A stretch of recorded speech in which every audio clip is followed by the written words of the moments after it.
Good morning. So we started by watching an interesting video on the life of Lord Buddha, right? And there are small teachings taught in between. So when we continue this, you can relate with it even more. So Lord Buddha was born as Prince Siddharth. And yesterday I was telling you the story of the swan. Have you heard that story before? Yes, ma'am. No, ma'am. I Yes. haven't Yes, So ma'am, I it's heard. ma'am. Yes, ma'am, I know heard. that, so that Ma'am, swan I saw in story. YouTube. Ah, Yes, yes, ma'am, there was it's a very drama in famous where Hyderabad. That's this, the golden swan. what? Ma'am, I am saying that, Hmm. ma'am, both the religions, Buddhism and Hinduism, has spread all over the world, but has its origin in India. Yes, absolutely. They did spread, but Hinduism has been more confined to Indian territory. Yes, Buddhism is more spread to India's neighboring countries. In Asia, mainly in Asia, you will find the growth of this religion taking place, the religion spreading, and one big reason for that we will learn about that king as well, King Ashoka. So when we do that, you will know how Ashoka actually contributed in the spread Yes, ma'am. of this religion. Now, see, Lord Buddha was born as Prince Siddharth. He had all the luxuries of the world. But so as he grew up, he had, never seen sorrow. He had never witnessed what is, the problems of life. His father, King Suddhodana, kept him in a very protected way, in a very protected manner inside the palace, beautiful gardens and everything like that. When he was only 16, he his father got him married. So his wife was named Yashodhara. So Princess Yashodhara became his wife, and they both soon had a little baby boy named Rahula. So they say that, so little baby boy. So the king thought that now he has become a family man, because you see, when the king, what happens is, when you have your own child and all, so you are more connected to your family. And the king thought that now the way of that he leave home and go away, that is a little less, that kind of thought, because now he was a family man. He was married, he had a child. One day, his charioteer, okay, the one who used to ride his, who used to control his chariot, he told him that, you can come and take a tour of the kingdom. So he told his charioteer, I want to take a tour of my kingdom. I want to get outside the walls of the palace. When he went outside, when he started touring his kingdom, when he started seeing what's there, what's happening in the kingdom, that's when the reality struck him. He saw the real condition of the common people. He saw that, of course, he was brought up in the palace with all the luxuries, but the common people, the commoners, were not in the same condition. The commoners were suffering. The common people were, they were not living such a luxurious life. Everyone was not always happy. It's not possible. Of course, there are sorrows, there are problems in people's life. So he saw four important things, which is known as the four great sights, that actually made him leave his palace and go out in search for truth. So what are the four sights? This also you have done in class 5. He saw Yes, ma'am, and everything. Man, yes, old man, and the sick man, first a thing, dead man, ah, and an ascetic. and an ascetic. So first he saw an old man. So, you know, when you are inside the palace, you are young, you are filled with, beautiful things. You don't think about what will happen to me when I grow old. You never think about the problems that will, that one day this energetic body, you all are playing, you all are jumping, you all are full of energy. But one day, a day will come when we all will grow old. The basic fact that, human body or anything that's born, be it a tree, be it an animal, be it humans, anything, one day with time it will grow old. So he first time saw an old man, then he saw a sick man. So he realized that everybody was not perfectly healthy all the time. There are so many people who are falling sick, who are suffering, in sickness. Then he saw a dead man. So, and everybody mourning, of course. And he realized that, he asked his charioteer that what is happening. So his charioteer said that, a person has died in that place. So he realized that if a person is born, if life is there, then another truth. It's like two sides of the same coin. Lastly, so everywhere he was seeing problems. He was seeing that people had, they were not in perfect peace. Then he saw an ascetic. Ascetic is like a sage. Ascetic is a person who has given up all kinds of worldly pleasures. He has given up everything. He doesn't have any possession of his own. Neither does he have anybody, any person, taking care, doing this. So he was there and he was meditating and he was in perfect peace. He was peacefully meditating, no worries, no tension, no nothing. And these four sights made Lord Buddha, question many things.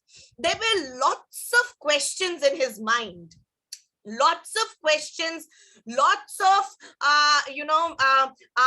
unanswered. He wanted to know more. He wanted to really know the truth. He wanted to find peace. He was not in the peace of mind. He was very disturbed by seeing the sights. So at night, when his wife and little baby boy was sleeping, they were fast asleep, he left the palace on a horse and he went to the forest. After going to the forest, he decided that he will, now live a life of an ascetic. He decided that it's time that I live a life of an ascetic. He gave up everything he was wearing, every jewelry and everything. He just renounced that, and in simple clothes, he started meditating. Now, in the first phase, for quite a few years, he only kept on meditating. He tried everything. He tried doing starvation. He tried not eating, not sleeping for 6 years. He tried to give himself the maximum penance that he can. That is, he did not eat anything. For days, he did not sleep. For days, he did not eat.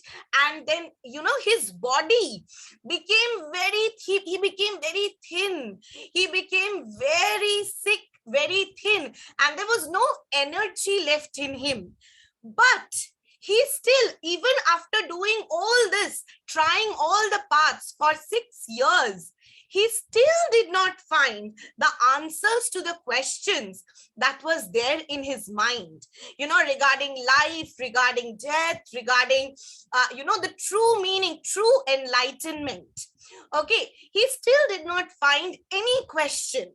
So he even after performing strict penance, okay, but Then what happened? It is said that one day, this is again a story, that one day that he was very sick and he was praying under this, he was meditating, but his body did not have any strength. He was just like a skeleton. He had reduced just to a skeleton and nothing more than that. He was almost, short of breath, and people used to consider it maybe it's a form of a ghost sitting there of the nearby village. Now, one day, one lady of the village, she saw him. And she thought that, like sometimes we say, if we pray and if we do good to the people, we should help like that. So a lady of the village saw him in that condition, and she brought a bowl of rice and milk, what we in Bengali, we call kheer or paesh. In Bengali, it's something like that. So she bought a bowl of rice and milk and made Lord Buddha, Siddharth, I'll still not say Lord Buddha, Siddharth, have that, eat that. So he ate. Okay, he drank the milk, and he ate that full bowl. He completed eating the full bowl. And when his stomach was filled, now he once again sat to meditate.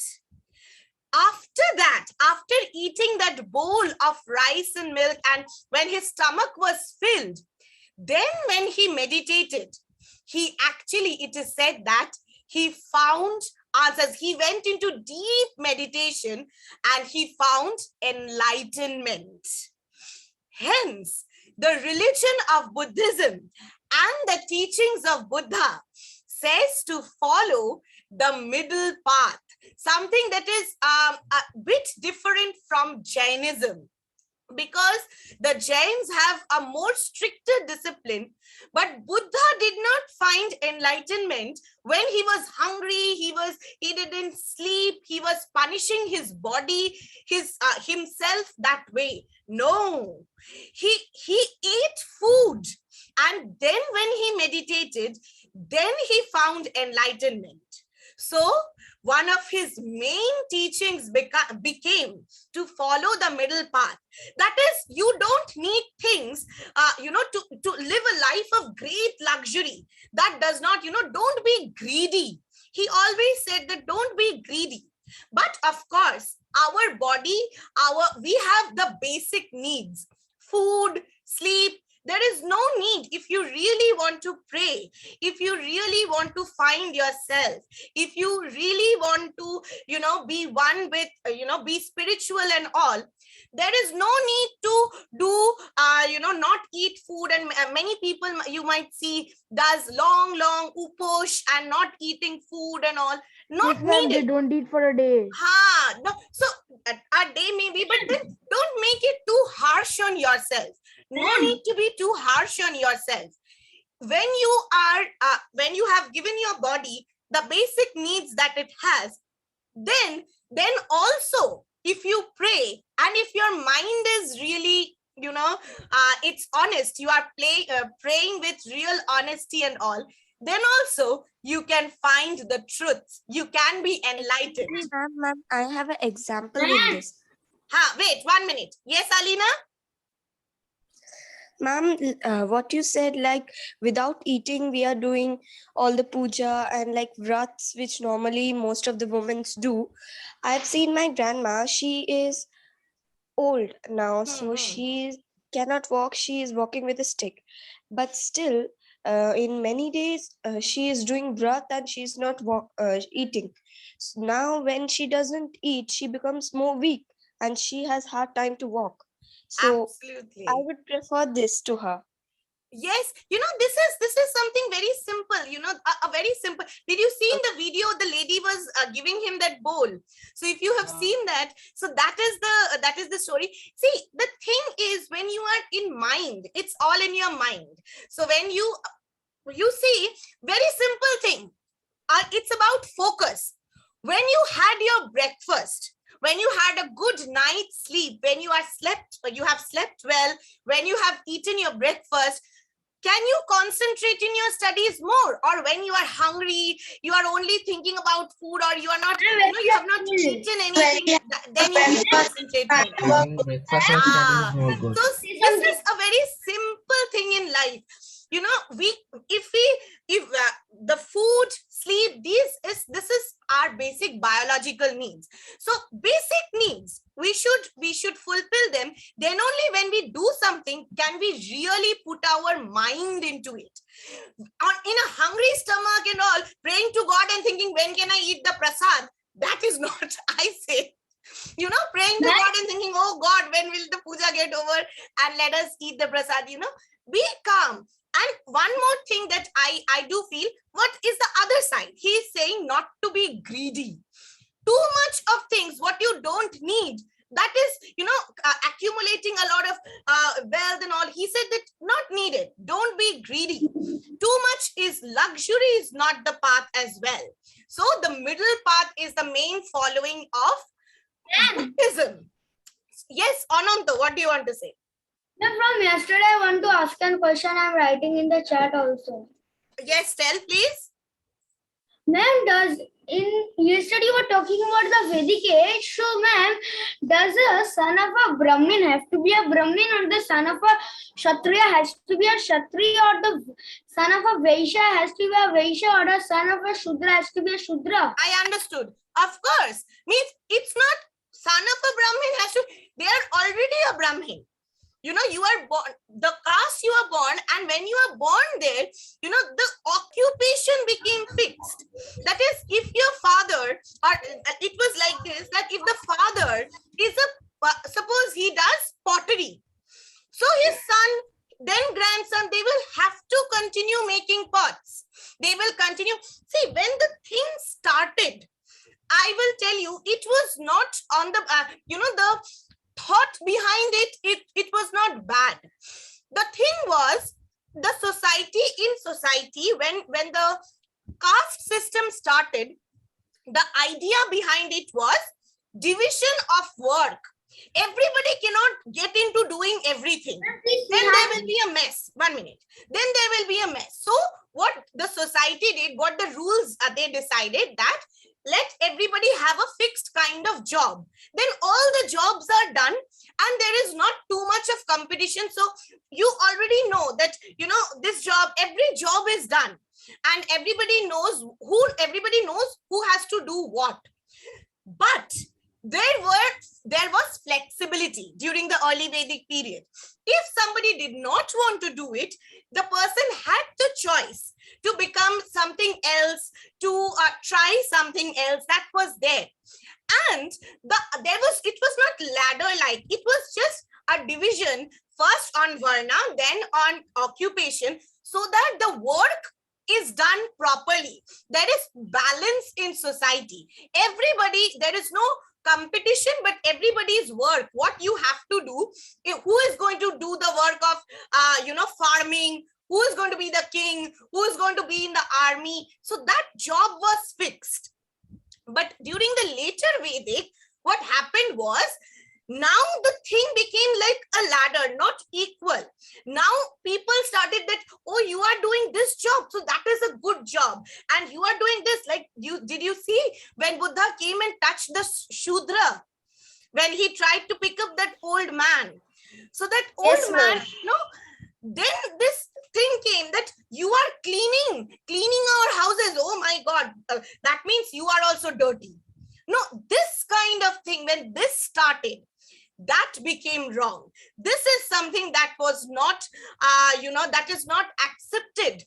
That is something that we should not follow, because Buddhism and Jainism was against this ladder-like practice. Everyone equal.